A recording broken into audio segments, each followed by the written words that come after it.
ჩემი ოჯახი. ახლა მე 25 წლის ვარ.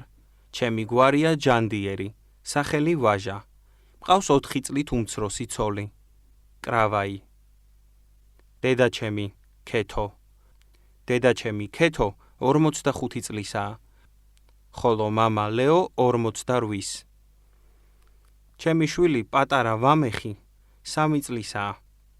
ბავშვი ყველაფერში ძალიან ნიჭიერია. მაგალითად ამბობს, დედა უფრო მიყვარს ვიდრე მამა.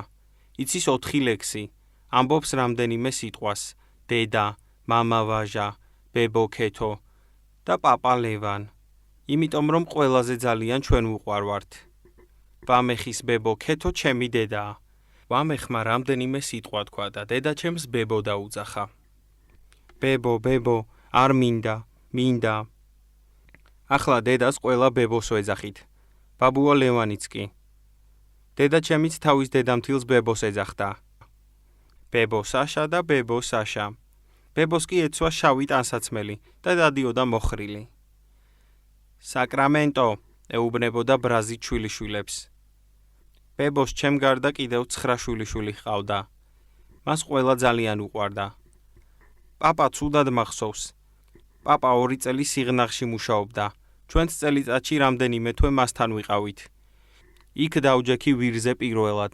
მაშინ ძალიან მინდოდა საკუთარი ვირი. მის მერე ძალიან არ შევიცვალე. მხოლოდ ახლა საკუთარი მანქანა მინდა, მაგრამ ჩემი ოცნება არ ასრულდა.